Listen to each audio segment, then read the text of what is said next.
Yo, what's the deal? It's your man, R-Son, the voice of reason from Gangstagrass, a.k.a. the Super Tribble from Black Tribbles. You're here with the Break It Down show. Let's get live. That's right, man. That's right. A minute ago, we had a plan. It's already changed. I mean, you know. Plans. John has technical difficulties, so we're waiting for him to pop back in. We're also waiting on Wrench. There's John. He's coming in. All right, John, go ahead and do the intro. I don't know what that was about, but today we're featuring Gangstagrass. And what is going on? Yeah, let me tell you, I just want to say a couple of things. First of all, for our listeners, their new album is called Nickel and Dime Blues, but you should also reach back to last year and Pocket Full of Fire, Gangstagrass Live. What were you about to say?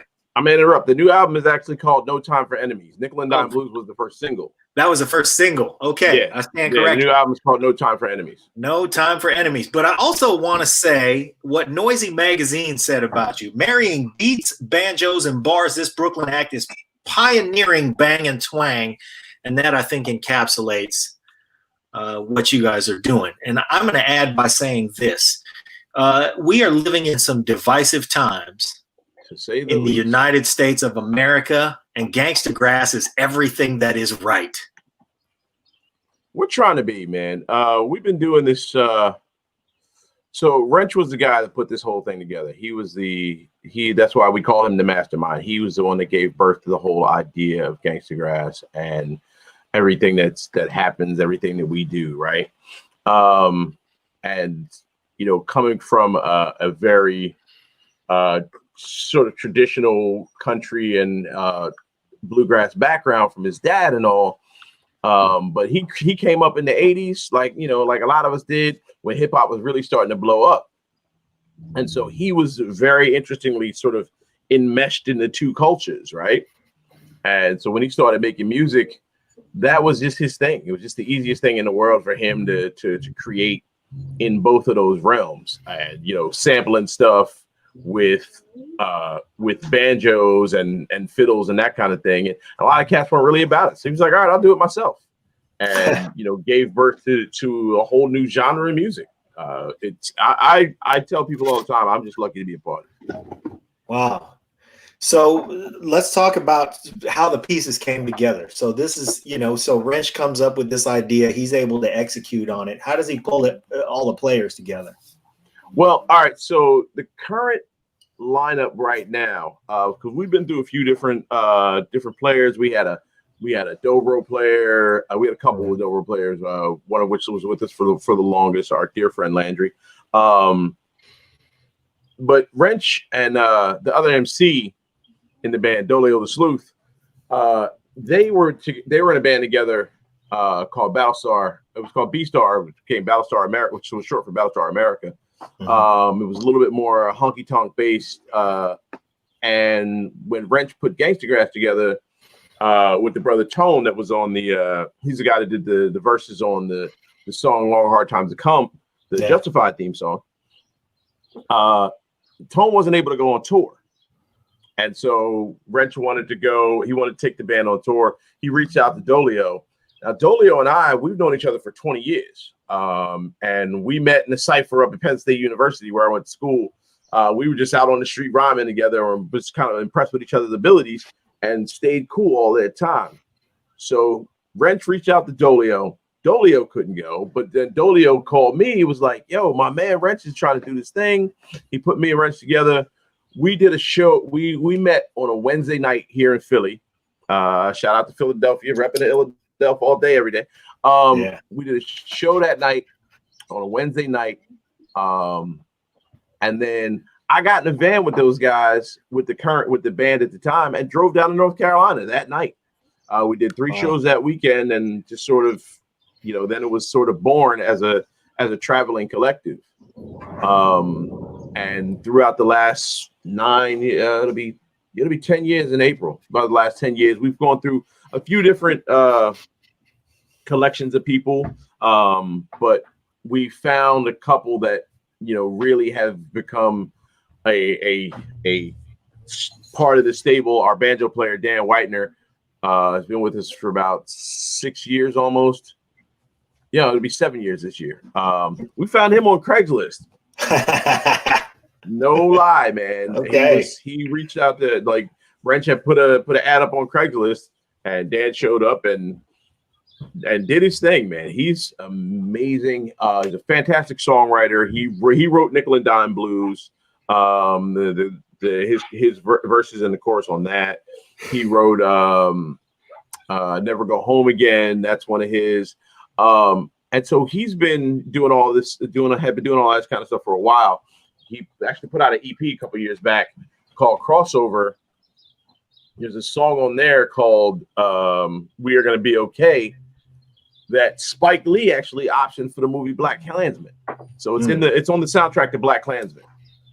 And so we've all been sort of doing our own thing, as well as, creating this Gangstagrass movement, as it were. Our new guy, Brian Farrow, our fiddle player, he used to play with Don Flemons. Okay. And so we're coming from all different angles and all different areas. He's actually a bass player. His bass is disturbingly good. And but we had seen him play fiddle. We needed a new fiddle player. And he came on with us, did a couple shows, and just sort of meshed right into the group. And I want to ask a couple of questions too. And I want to say, man, thank you for doing this. Like John said, we talked about this several times. Like, we keep having the same conversation because it's such a cool thing you guys are doing. I really think like bluegrass is, in some parts of the country, it's the people's music. Rap in some parts of the country is the people's music. So of course this all goes together. And then when you look at like how it goes together and everything, why didn't someone think of this 25 years ago? It works so well. So one, thanks for doing this. And two, what took Wrench so long? Hey, bro. What's happening? Hey. There he is. Yes. What's up? Great question. Yeah. What took Wrench so long, and he appears. That's right. I'm gonna let you answer that one, Wrench. I think what takes us so long is just how deeply ingrained this impression people have is of them being so different, that they just don't make that mental connection, even though musicians have been cross-pollinating all the time. Everything from the Aerosmith Run DMC collaboration to all kinds of cross-pollinations that happen, but nobody says, oh yeah, actually everything can go together. It's all connected. We still maintain this idea that there's these like silos of different genres. Yeah, we've been singing the praises, but I've been saving this little story for when you came on, Wrench, so I didn't say it until now. But so when we come across new artists on this show, I'm a drummer, lifelong musician, and totally into a lot of bands that mold stuff together. Grew up, my dad was really into Santana. And so the big bands where there's a lot of collaboration from a lot of directions, I love Ozo Motley, stuff like that. Sure.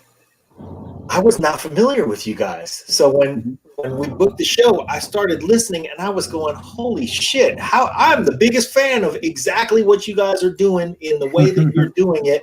How have I been unfamiliar for this long? So I just, first, before I ask the question, I'll say that whatever you guys are doing, I'm down 100%, and I'm gonna help you promote whatever you're doing, because like I said at the beginning of the show, we live in divisive times, and you guys are everything that is right.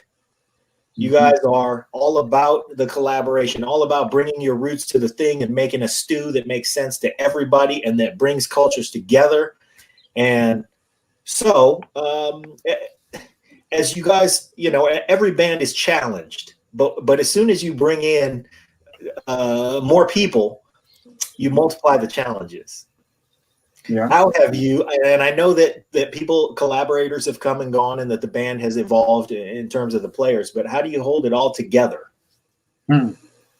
Sometimes it's just a matter of just letting things happen. Getting the people in the room and then stepping back and letting it go. It just providing the framework a lot of times is enough, and trusting that it's not all going to blow up and go off the rails. Okay.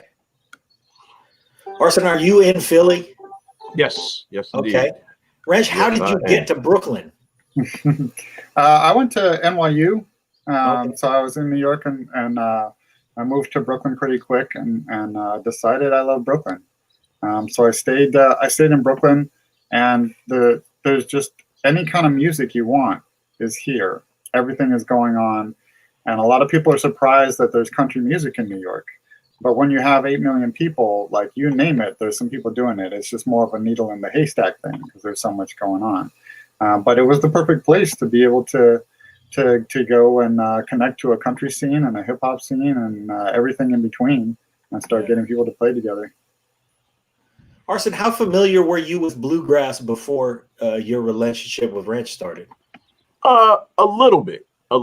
My dad has always been kind of broad in his musical taste. So he was a big Charlie Daniels guy. He's a big Jim Croce fan, right? So it was like way on the outskirts, like the most sort of pop related sort of thing.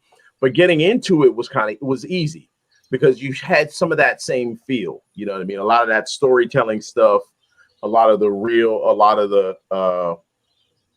is high level instrumentation. You know what I mean? Yeah. So it wasn't that difficult for me to get, you know.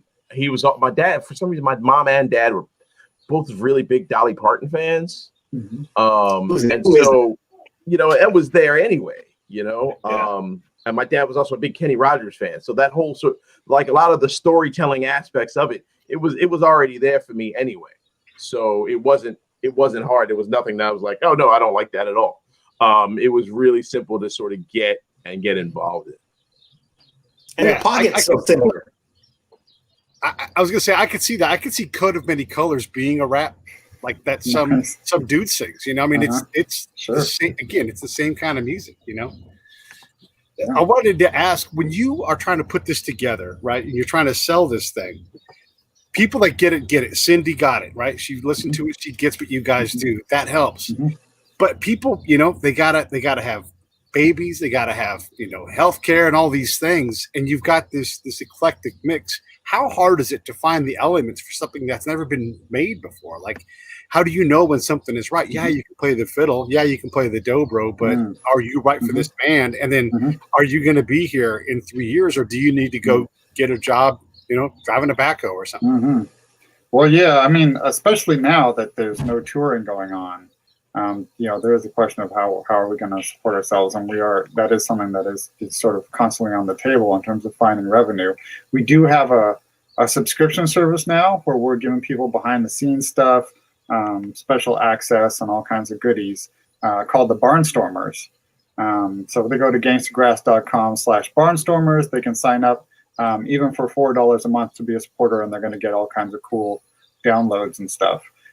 So just being creative like that. Right now, I think the crew of 5 musicians that we have is really solid, and it's really a matter of us looking at you know, whatever comes up, just being in it together to try to find a way to make it through. Banjo, the banjo player, is a new father, so he's actually on leave right now, and we're just gonna make sure everybody's able to do what they need to do. And the elements are there. So you find a fiddle player that can do things the right way, and a banjo player. It's hard to define what the right way is, but I can hear whether I'm hearing what I need to hear in terms of my taste, what I'm trying to create. You know, whether they're playing bluesy notes, whether they're playing and able to play in certain styles. And once I have those elements, we put it out, and I love it. And then there's just the challenge of marketing that something like this is that there's no existing market for it. You can't go and say, okay, well, put us in front of all the people that you know, went to all the bluegrass hip hop festivals or read bluegrass hip hop magazines. You know, so that's the really tricky part is finding ways to make this successful when you're out there on your own with no comparable, you know, other bands or infrastructure or anything to plug into to find your audience. I never really thought about it like that. Nice. You're something else. See, this is why I hang out with this dude, man. Every time I hear him talk, there's something new. Like I hadn't even considered that, you know, being sort of the only ones doing it the way we do it.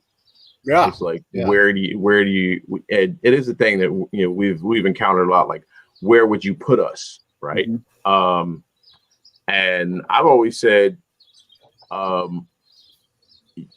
put us wherever you want, but don't put anybody on after us.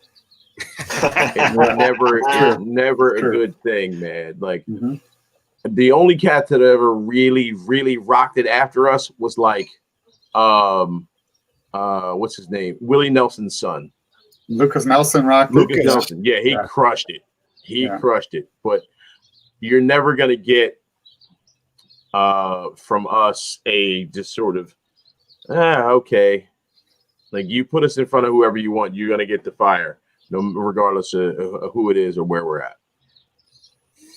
Yeah. You know, and to be fair, Lucas Nelson basically was born on the road. I mean, his dad would shove him out there with the mic and be like, "I'm going to take a break. You know, here's my boy," and then he would sing "Red House" over, you know, something like that. And you're like, "That kid's 8." That's so what it takes. He's been out there forever. Yeah. You guys are in a new band. You're 10 years into this thing. Yeah. How do you know, it's like Reba McEntire when she finally made it as a new artist, you know, 20 years into her career.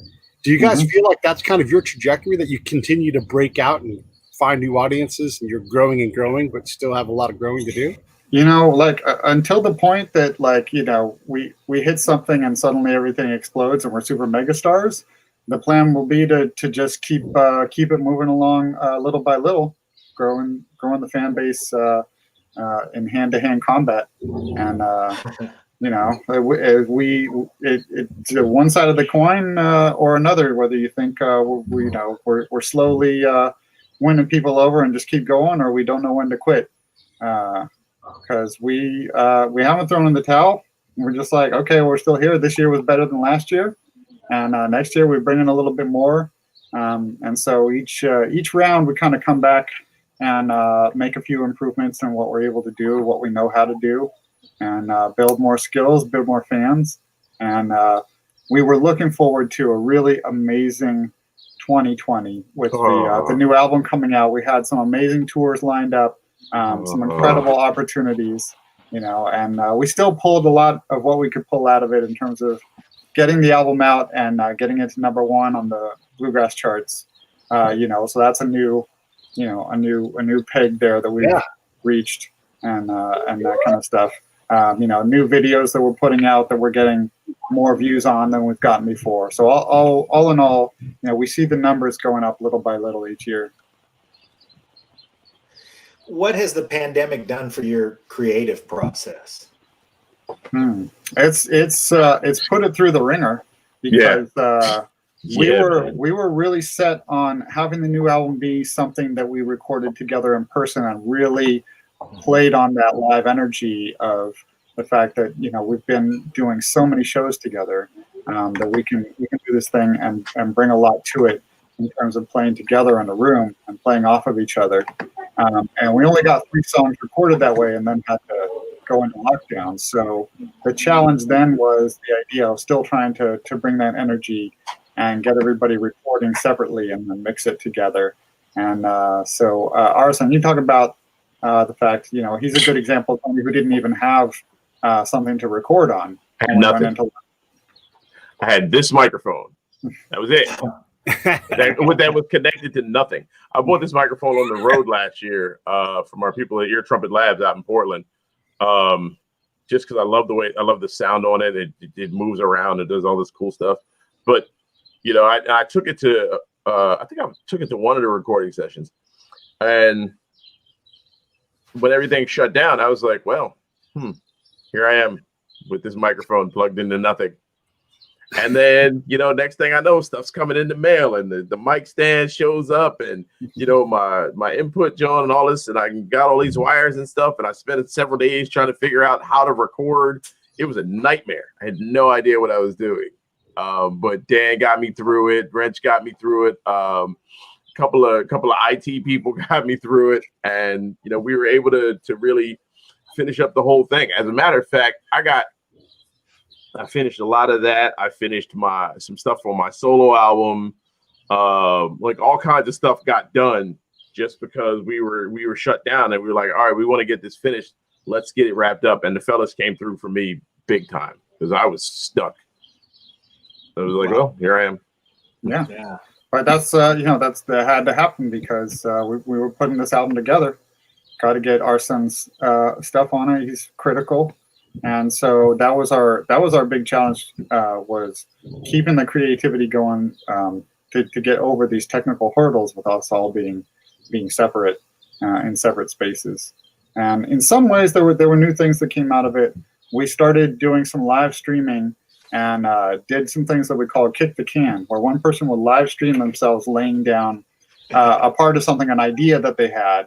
And then the next live stream will be the other person taking that audio and adding the next layer to it. And we build a song over 4 or 5 live streams. And one of them actually ended up on the album because we liked it so much. Yeah. It was a song called Do Better that Brian Farrow, fiddle and bass player, he actually laid down a bass line. And then the next night, I think Dan was putting some banjo on that on the live stream. And then I put a beat to it and came up with a hook for the chorus. And then it just went on from there. So we built that, and people were able to actually watch on our Twitch stream each layer that was added as we wrote that song, basically. Yeah, that's cool. I like the things that are way inside, and when your fans can get access to that kind of content, the building process, I think it gives them a little more. It gives you an opportunity to show the personality a little more. Random question, but can you explain the difference between a violin and a fiddle? Yes. All right. Okay. This is what I got to tell you is that a fiddle has strings. No, a violin has strings and a fiddle has strangs. Okay. So other than that's pretty much it. You play something different on them, but the physical instrument is pretty much the same. So it's how you use the instrument. Yeah. That makes sense. Yeah. Because I've never seen a fiddle at the opera. I've always seen a violin. Yeah. That's what you saw a fiddle there. You just didn't know it. You saw a fiddle. You just didn't see anybody fiddling. Yeah, they were playing their violin. There's the difference. They wasn't fiddling. And then when you guys are doing this live form of creation, like these great lyrics, like you can't, like in the Nickel and Dime Blues, how you can't afford to have the blues, so you got no money. Mm-hmm. Who comes up with those great lines, and is that also iterative and collaborative? Well, we're blessed to have 5 great writers on this team right now, who all have they have their solo projects where they're writing entire songs that are great. And Nickel and Dime Blues was one from Danjo that he basically put together and sent me a draft of it with all those lyrics and everything. And I said, boom, this is in. We're definitely going ahead with this. And that was just a matter of producing it from there, adding the beats, having the MCs make some verses. He wrote that, and he's written a lot of great stuff. He wrote a song from his own EP called "We Are Gonna Be Okay" that Spike Lee used in the Black Klansman movie, and so basically we're all full of ideas and bring stuff to the table, and then it's just a matter of letting everybody else add their piece to it. Arson, talk about your influences in Philly growing up, coming up as an MC. So I wrote my first rap. I tell people this all the time. I wrote my first rap when I was 6 years old. I was on the school bus with my friend Quincy. This was 79. So he was Master Q and I was Disco G. And as a matter of fact, the first line of the song was, he was like, I am Master Q and I am Disco G, and we're kicking it live as you can see. That's the first, that was the beginning of the joint. And it's polite. Introduce yourself. It was cool just coming up, like being born. My birthday is 2 weeks after what they kind of consider the birthday of hip hop, after one of those parties up in the Bronx at Cedric and Cedar. And so hip hop and I are about the same age, and so coming up in the midst of it and listening and growing with it, and becoming a part of it. My brother put me on to a lot of stuff when I was a kid. And then in high school, I had a buddy named Craig that used to rap, and I used to rap with him. My man Craig, he went by Gray Boy. And then I went to Penn State, and I encountered all these there was this amazing collective of DJs and MCs from all over the place. My man Louis Logic, the guy that really got me started rhyming. You know, he was like, you know, we would go to the radio station, just hang out and freestyle a little bit. He was like, "Man, you're pretty good. Like, you should do something with this." And so him and my man Shanti, who we're actually working with again right now, he helped us put together the video for Freedom. We had a crew together. My man JJ Brown up there had a studio, and it was in his apartment 5G. So it was 5G studios, and you know, we built some stuff up there. Me and my partner Ad Liberal put out an album in 2003. Had a crew called the Flight Brothers. And so it's been, you know, just a constant, been around a lot of very dope cats my whole life. And I'm blessed to have encountered some of just amazing dudes here in Philly. My man Reef the Lost Cause is one of my favorite MCs. Obviously Black Thought, the greatest of all time, just sort of existing in the same universe with that guy makes you want to stop writing completely and then pick up your pen and step your game up. And, you know, and just hanging out with Dolio. Like, Dolio keeps me sharp. Like, we'll be doing stuff and he'll write a verse and I'm like, all right, well, I gotta fix that. Let me step this up a little bit. Let me change it, because he's so good and so smart.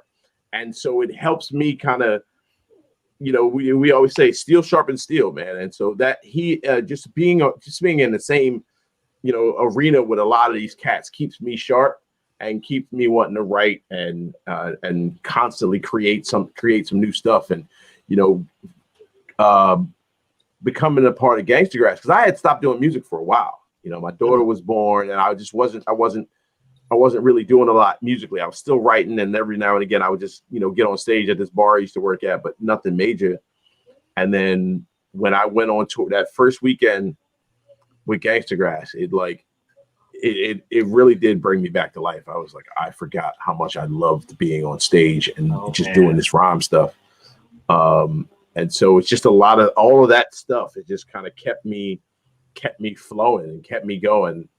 All my stuff back here, all my comic book stuff, that's a constant source of inspiration. And, you know, my kids and just all that stuff together just keeps my pen going. I love this story. Ranch, same to you. Tell us about how you got started. Oh, well, I've just been into music for a long time. I took violin lessons when I was little and did some fiddling and stuff. And I grew up with a lot of country music playing on the stereo at home because my dad's from Oklahoma. And he actually played me a lot of Graham Parsons stuff as well, Flying Burrito Brothers. And I think that all like seeped in there. But when I was in grade school was when hip hop really exploded across the country with the breakdancing stuff, the breaking movies, Beat Street. So we were seeing these movies as kids, and then that's what all my friends were into. So recess in third grade was about putting down. I was in Santa Barbara in California. So by the time I reached the West Coast, I'm in grade school, and it went national. And third grade was about putting down some cardboard to do your backspins for the Beat Street soundtrack. And then, you know, Run DMC kept it going, and the Beastie Boys. So I had Run DMC, Raising Hell on one side of the cassette, and Beastie Boys License to Ill on the other side of the cassette. You listen to one, flip it over, listen to the other, memorize Paul Revere. You know, because you knew when you got to school in the hallway, somebody would start rapping that. Here's a little story I got to tell, and you got to jump in and, you know, put something down. So that really seeped in there, and I got so into the sound of it was incredible. The samples, the loops, the beats, sounding so unique and taking things in new directions. So I became a producer and a beat maker, but I always had these urges to say, you know, this would sound cool with a pedal steel guitar or a fiddle on it, and I always wanted to mix things in like that, and eventually had to try it out on my own because nobody else was going for that. So Well, Santa Barbara is not exactly a mecca of bluegrass. So when did the bluegrass influence start? Well, that's just kind of tracing things back when you're really into stuff. I grew up more into honky tonk from my dad's influence, so I listened to a lot of George Jones and Johnny Cash and Willie Nelson and that kind of stuff. But being really into music, one thing that I would do that I think a lot of musicians do is once you get into somebody, you say, okay, well, who were their influences? Like who inspired them to do this? And you look at, okay, well, they were listening to the Louvin brothers, or they were listening to Bill Monroe or something, and you'd start listening to those guys and go, oh yeah, I see, that was coming from this, and this is really cool too. And so it was around after I was in college, around 2000, I was tracing back a lot of roots like that and started listening to a lot of Ralph Stanley Brothers stuff, and just hearing how well it could fit in with beats and rhymes and stuff. Yeah. Wrench, what was we learned what Arson's cool 80s 70s style rap name was. What was your MC/DJ name? We all had Wrench goes way back. Started off with a W, but I dropped that just to make it more of a recognizable name. Which I've always experimented with a lot of stuff. So I was listening to hip hop a lot, also listening to a lot of industrial music, and so mid to late 90s, like that was the end thing, man. Name yourself after a tool or a piece of industrial equipment or something, So Nine Inch Nails was cool, and Ministry, and a lot of stuff like that. Listening to people that were experimenting with different sounds. Nice. So you never started out with like DJ Greasy, crown lift? No, no, unfortunately not. I just kind of, went with that. I was in a lot of bands, but once sort of picking a solo name, I kind of just take something to stick with it, and even when it's outdated, I'll just keep going with it. I like it. John, what was your crazy MC or DJ name? Well, hold on. Before we do that, I just want to say we just got a comment from the Wesinator. Mm-hmm. Hey, I love these guys. Yeah. Let's work together. He's an audio engineer based in London. All right. Looks like Sonic Cuisine something. Yeah. Cool. Around. Wes is anybody who works with Wes, they never leave. They always stay with him. Yeah. Cool. I mean, if we gotta go back to the UK, why not? We're just waiting. We got our fingers crossed for going to the UK in the fall, and it would be great to link up. So you guys can put us in touch. Yeah. Done. Man, if you guys are going to the UK in the fall, I will too. I'm currently playing in a cover band, and we do all British Invasion stuff from both British Invasions. And so we're waiting for an excuse to go back to London because our guitar player is from London. So we'll go back at the same time. And Wes will host us for whatever debauchery we're into. What about back to the question at hand, John? MC or DJ name? Go ahead. No, I didn't have an MC or DJ name because when I was growing up, everybody called me Sonny, so I was just Sonny everywhere. So I didn't have anything. I wasn't like MC Pop Rivet or anything like that. It was that would have been cooler. Pop Rivet is dope though. I like that. We're staying with the industrial themes. So now, when you guys scored the theme song from Justified, which was an awesome show and really kind of updated the feel of that whole. I mean, I don't really know how to express that, but if you took like the feel of Kentucky and then just made it super like updated as if it was a comic book, that's what Justified was. And then all of a sudden you guys had the music that matched it perfectly.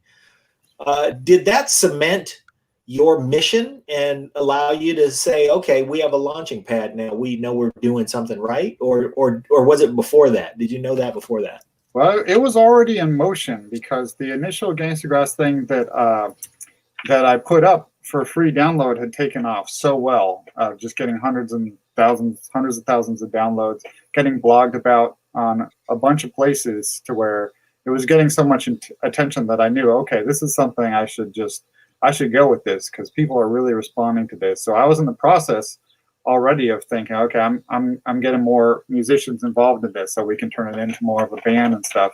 When I got the call from the FX network saying, we're looking for the guy that made this Gangstagrass stuff. We want to use it for a commercial for this show. And I said, cool, let's license it for you and do it. And they put a track that I'd done into this commercial for Justified. And when the producers of the show saw the commercial, they said, that's what we need for the theme song. So I got another call out of the blue saying, do a new one for us that's like that. And so it was great.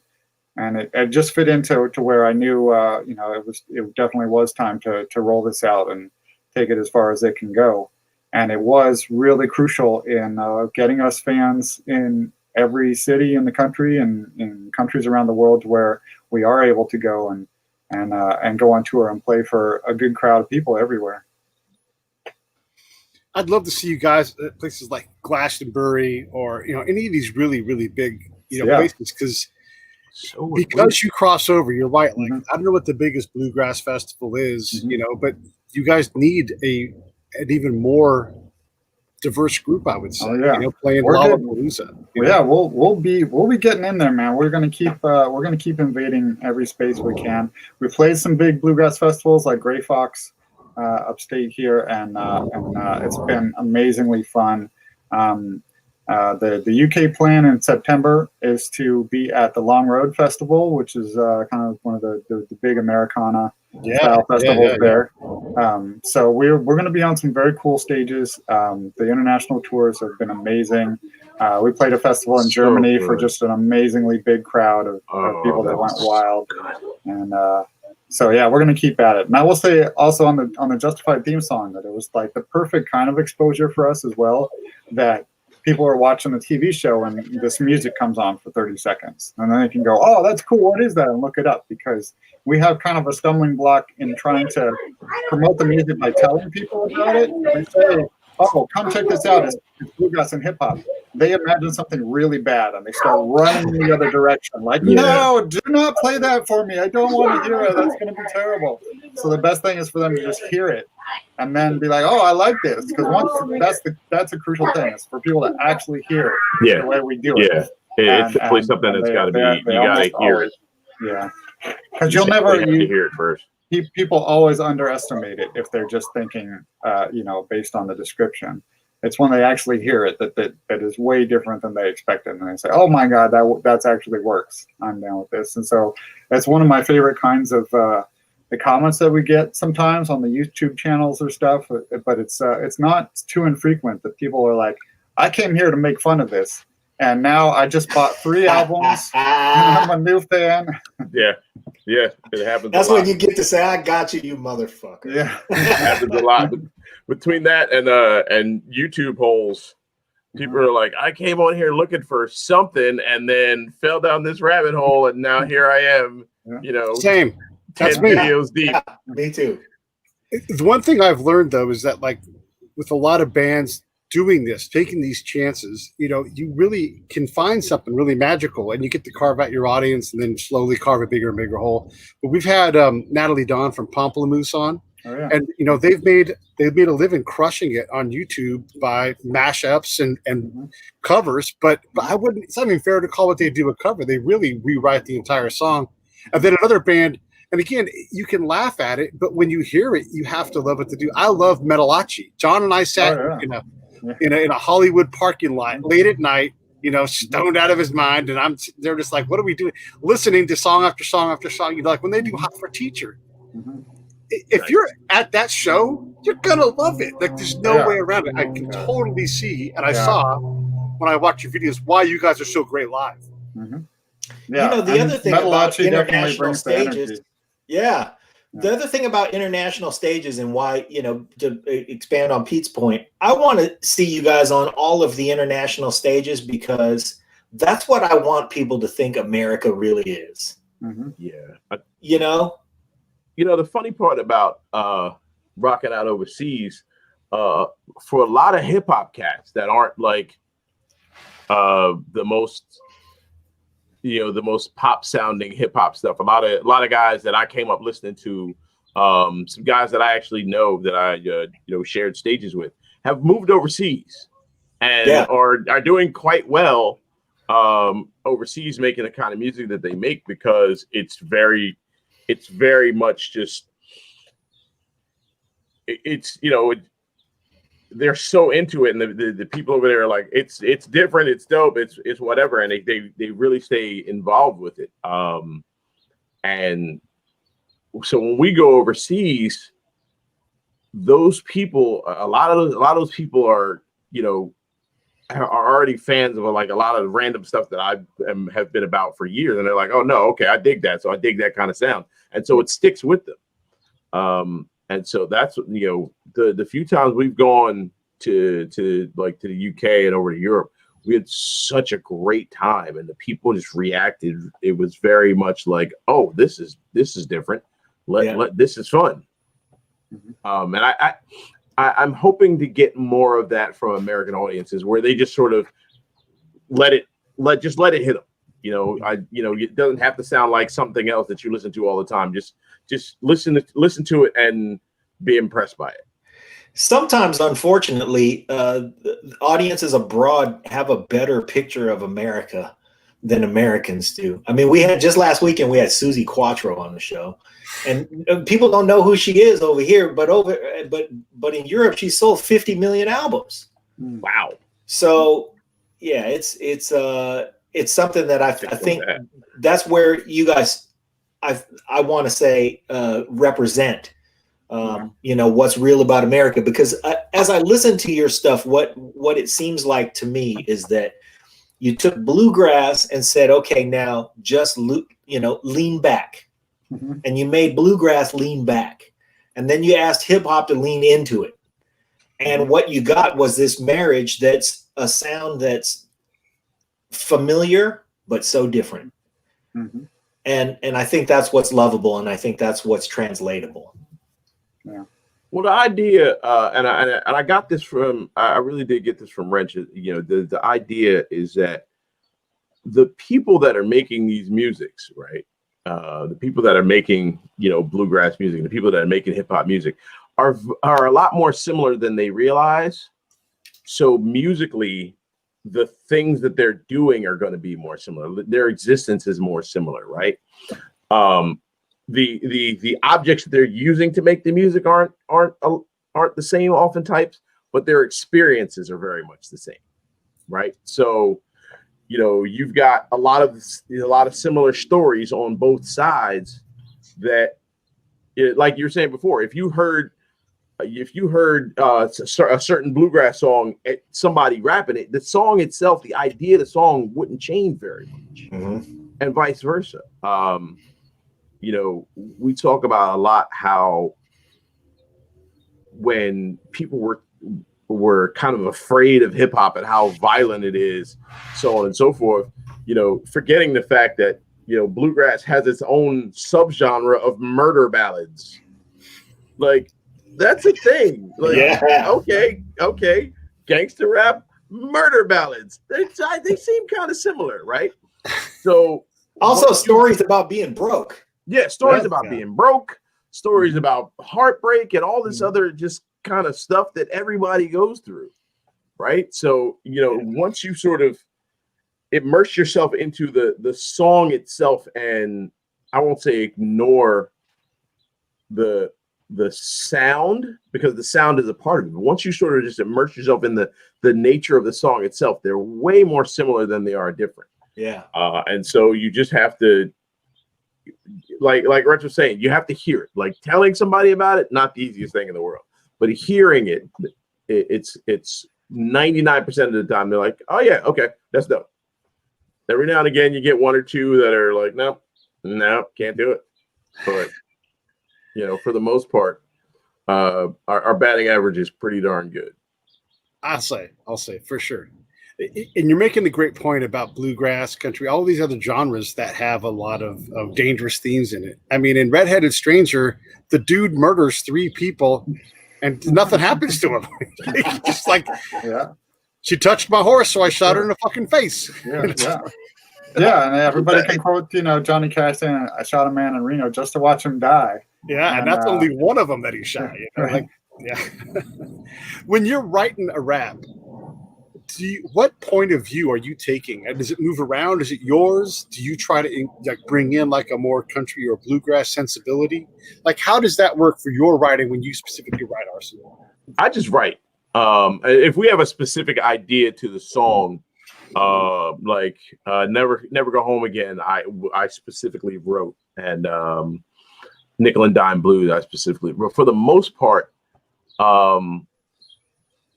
if I'm writing something specifically, I can do that. But for the most part, it's just a matter of finding a place to start and then going from there. And it can literally be anything, like a word that I heard from that to something I saw on TV, whatever. But I got a song called Lexicon that I started off with the word laboratory that I heard somebody else say, and then I flipped it to laboratory, and I built the whole song off of that. And so it just it's if it's something specific that we're doing, cool. But for the most part, it's just if I hear something and I'm like, oh, you know what, that's a great word. How do I build around that word to create something and then make it work? And then, sometimes it'll be older stuff that I can take apart and rebuild for a specific thing that we're doing with Gangstagrass. It's just a matter of just sort of playing with words. That's my favorite thing in the world to do. And so you'll see, I'm actually doing that right now. Like, as I'm looking down, I'm hearing you guys say stuff, and I'm like, all right, let me write that word down and then try and build something off it later, because it really does just keeps me sharp. Like I said, hanging out with Dolio, it just keeps me sharp. It's just different ways that we digest rhythms, because you hear lyrically and rhythmically, and Wrench hears musically, but also rhythmically. And then you guys have managed to figure out where that meeting point is, where you can contribute to each other. And I keep going back to this theme, but man, that's what that's what America is supposed to be. Yeah, that's no the doubt. American American ideal, sort of expressed musically. I saw that you guys had a live stream for the election. Yeah. How did that go? Because I wasn't tuned in at the time, but how did it go? What did you do? We've been hanging out every Friday night on a live stream, just to chat, play games, have some friends come on as special guests, do our thing, to be able to connect with fans and people watching. And we said, why don't we do this on election night? Just because everybody's going to be looking for something to plug into and watch. And everybody's going to be stressed out and whatever. And we can have a fun conversation. We can keep it light, and and keep an eye on any developments, but also be doing funny stuff and playing. Yeah, if something drastic happens, you're going to let everybody know. Yeah. But in the meantime, you can hang out. Yeah, I mean, we knew more fun than everybody else. And people knew that we weren't going to know the final result on election night, so we knew it would just be, for the most part, just be hanging out, watching stuff kind of trickle in, and but it's just kind of election night was election night. That's what everybody wanted to, kind of tune into and talk about. So we talked about that, and then we talked about something else, and we talked about that. And we play a game, and just kept spirits high. Okay. When you say you played a game, mm-hmm. What? So there was some suggestion of us playing Among Us, which we punted on because we weren't sure if we had the tech set up to do it. Some phone games where somebody draws and somebody else has to guess what it is. Just like party games, board games, whatever. I put in a couple graphics of predictions about the election outcome that were wildly wrong. But maybe we'll come true someday. Not wildly wrong, because he had the country striped. It was like blue, red, and it's not. It's like one big blue stripe, one big red stripe, and one little blue stripe. Yeah, no, we gotta make smaller stripes. That's what we gotta do. We need smaller stripes. Mix it up a little. Hey, Throw a Wrench, bunch I of wanted to stuff in ask there. you. We did so the Roland 808 was inducted into the Tech Award Hall of Fame for NAMM. So because of As it that, should because be, of what we yeah. do with those guys, we did a basically like a biography of the 808 through the eyes of musicians. We had Egyptian Lover on. John Yeah. found the guy that basically invented it. You know, Mhm. he took what the machine was, like a drum machine, and he's like, this is not what we need, and he totally changed it. Mhm. What are your thoughts on the 808? And then are we going to hear a bunch of that in bluegrass, and do those things work together? You know, we're hearing it in pop country right now a lot. And so, you know, eventually someday it might be in bluegrass. Bluegrass tends to lag behind because there are a lot of traditionalists where people say, oh, bluegrass is only these kind of things. For a long time, you weren't supposed to have any drums in bluegrass, right? Yeah. So that was like a boundary that was only broken at some point. But I think of the 808 sounds as sort of in a way like an instrument that was introduced into the culture, like a particular sound that is now just part of the palette that people use and integrate into something. And I think it's got, you know, it's got its wonderful place in giving that booming kick that also has a tone to it, or those kind of 808 snares are a very distinct sound that you can have in your palette to play with. And, you know, I do that some, I integrate some, and I think people do great things with it. I think there's sometimes where people use it as a crutch too much, where it's just the 808 sounds that you've heard before, you know, and you can just say, okay, that's an 808 beat. Like, I'm gonna remake my favorite Too Short album. And I'm, you know, and it's not to put down the 808 sounds, because those are fine. But you know, I love, like, you take your 808 beat and then you like put this other loop into it and like add another sound or chop it up or something like that, because there's always more you can do with it. And it's disappointing when it becomes such a thing that people just do the same thing with it over and over again. Yeah, as so many have. Years ago, I found myself at the Bluegrass Museum in Owensboro, Kentucky. Yeah. And that was many years ago. There was a lot of traditional stuff in there, and it was cool. But I'm really interested to see how your presence will at some point change that museum. Any thoughts about that? No, I mean, I'm just gonna say whatever happens is what's gonna happen. Like, right now, we're just out there to make some music that we like to make, and you know, whatever effect that has on bluegrass or hip hop or anything is the effect it has. I certainly don't go into the studio like trying to tailor something to like, oh, this is how it's gonna, you know, change this for bluegrass with me. I'm just trying to bring to life the sounds that I like to hear. And they come out a certain way, and I say, well, that's it. That's what I like. Let's put it out. I think people will like it. And you know, and then you just say, you know, it's going to do what it's going to do to the world. Yeah. Arson, when you guys first met, was there any amount of time where you thought, man, this guy Wrench is bananas, and then you had to get over that? Or was it immediate? I still think that every day. Yeah. Okay. I still think that every day. This guy's he's a madman, but I love it. I love it so much. Because, you know, I've been telling my kids this for a while now. Most of the normal people, you know, they're not very interesting. Not very interesting. Right? Yeah. You know, I like my folks a little bit on the edge, and the edge. Wrench walked away from the edge a long time ago. He just walked right off it and kept walking. That's the great part. He just kept on going, like Wile E. Coyote.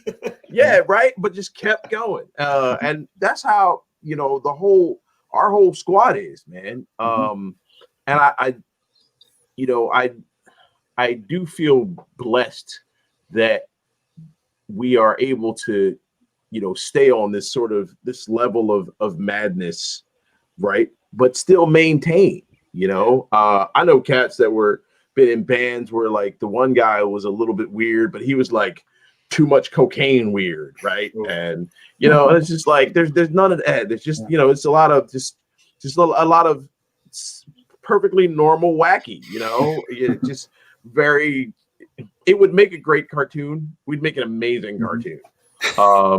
Or just the best reality show ever that was just kind of goofy. Case in point, 5 years ago when we the first time we charted, when American music charted, the six of us at the time were dancing around in a parking lot at a Qdoba in was it Indiana, I think? Yeah, I believe so. We found out, and there's video that's us just losing our minds. That doesn't happen. That's not something you just randomly do. Yeah. But it was so very natural, and you know, we've been blessed enough to have a collective of people, and particularly now a collective of people, the five of us in the band, and our tour manager and jack of all trades and human Swiss Army knife sleeves that tours with us, to really just, in the midst of all of our different sort of madnesses, still be able to create some beautiful stuff, man. I love it. I love it. And, you know, keep it going. Keep it. I don't want anybody to be like, well, today I'm just going to, you know, take my briefcase to work and then I'll go back to the studio. No. None of that. I have one more question for me, and then I'll let John ask whatever he wants. But what happens in regular times when we can get back to get on the road? What happens at a Gangstagrass show? Tell us what the experience is. Oh, bro, it's the greatest thing in the world. I miss touring so much. I miss that first note hits, and again, it depends on the show. Like some of the shows, you know, they know we're there, and you know, as soon as something starts, people lose their mind. Other times, you know, when we're new to people, that's my favorite. When we're new and people are like, okay, I came here for this, and when that first song is over and the people are like, what was that? That's my thing, man. And and this is another story I tell all the time. Everybody in this band plays multiple instruments. Everybody in this band can sing really well, except me. I play nothing. I can't sing to save my life. But what I can do is rhyme. And I'm gonna tip my cap to myself. I can rhyme my ass off. By all means, and yes. So I miss freestyling for people. I miss just, you know, somebody catching. I miss the reaction when somebody catches the fact that I'm talking about them in a verse. And I miss surprising the band with stuff. You know, I every now and again I'll catch these guys with some stuff and they're like, "What are you talking about?" I miss all of that. It's such the energy of touring and performing is so. It like not being able to tour is one thing, but then being like trapped at home is a whole other. So now my energy levels are kind of off. So that first show is just gonna be. And it could be like, it could be in a parking lot somewhere. I would say it's still going to be nuts. Yeah, it's going to be nuts. That is one thing I would definitely, you know, let people know who are not sure about coming to a Gangstagrass show is that we're able to do stuff that makes every show different. That will pull out things that you're not expecting. So people that come to Gangstagrass shows thinking, oh, they're just going to like play the songs. Are always blown away. We see people who come knowing our recordings and still have their jaws drop when we play because we're tapping into the fact that bluegrass and hip hop both have these strong improvisational traditions. Where in bluegrass you'd have people sitting around and they could name a traditional tune or chord progression and pass around solos, and it's called a pick. And in hip hop, you can have some cats standing on a corner and somebody beatboxes and they can trade rhymes back and forth and pass verses around. That's called a cipher. Those two are basically the same thing. Like our son was saying, these like are different traditions that actually came out of similar situations and people learning how to create a genre of music where they can come together spontaneously and just share in the making of it. And so we tap into that, and you're going to see us start off playing one of our songs, and then our son's going to start freestyling the second verse. It's not going to be the verse that's on the album. He's going to be talking about things that people in the audience are wearing, things that were happening that day. And people are going to be like, wait, what? That can't be the recording because he just rapped about my shirt right now. Yeah. And he's going to be going on, and they're going to see that, you know, me and the banjo player and the fiddle player, we're looking at each other like, okay, he's freestyling. Okay, he's gone 16 bars. He's gone 24 bars. He's gone 32 bars. And he's going to like do a little thing We're like, okay, that's it. And we jump in, the chorus hits right then. And, we just go into it and we're playing off of each other. And they're going to see, rappers that can do a verse and then just like point to the fiddle player, take it. Fiddle player can do a solo and we can restructure the whole song on the fly during the show, break it down, talk to the audience. And I think people come away from that being really amazed to go to a show like this with rappers and bluegrass players and see how much we're able to integrate just playing off of each other and make it a whole spontaneous thing. You're going to see us just being spontaneous and making stuff really unique every show. Well, see, this is the thing. Right now we're in a pandemic, and I know that a show like that is going to cause people to hug and love and trade fluids. So, we kind of got to get through this so we can get back to a wave of Gangstagrass babies after that show. That's right. That's right. That is the gold standard. And we're just itching, man. When it is a situation that we're touring again, we're gonna hit it hard because we do have all of this pent up playing live energy that we want to get out and get back to all these places that we were gonna go to, plus new places that are gonna get booked, and we're just gonna fill it up and get around to as many places as we can. Yeah. Well, hey, speaking of getting around to many places, we've had you for an hour, so a couple things I want to say. First of all, I'm serious about going to England in the fall. So if you guys are booking stuff, I'm going to book something and give us a reason to go out there. So I want to make sure that we hook up out there. Now that I am the biggest Gangstagrass fan, will you guys come back on? Because we got much more to talk about. Whatever it is you're promoting.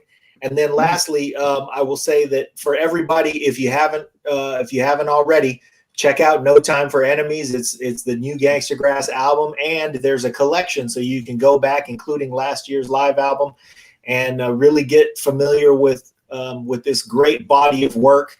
And I hope everybody comes along because you guys, like I said in the beginning, will come full circle. This is exactly what America should be. So I want to say one more thing too. I lied about my one last question. Arson. Yep. Well, you got to tell us about this tent that you're in too. Oh, I will in a sec. Sure. Okay. Arson, the 8-0 Phillies or the 08 Phillies? 08. All right. Fair enough. Yeah. And I love that 80 squad, but Ryan Howard was my dude, man. Ryan Howard brought baseball back to me personally. I love that guy. He's my favorite player of all time. And I was a Schmitty guy for a long time. But Ryan Howard brought me back to baseball. I love that dude. Mike Schmidt and Utley get into a fight. Who wins? Schmidt, because he's older and he would cheat. Although Chase Utley would be cursing the whole time. My favorite moment in sports history was at the parade, and they're live, and he's like, "World champions, world fucking champions," and the whole place goes nuts, and nobody, not even realize, hey, you're on live television now. Right. Nobody cared. That was the Philliest thing ever. I loved it. Hey, I'm from Vallejo, California. What's up, Vallejo? Hometown of Tug McGraw. Oh, Tugger. Tugger. Stand by, everybody.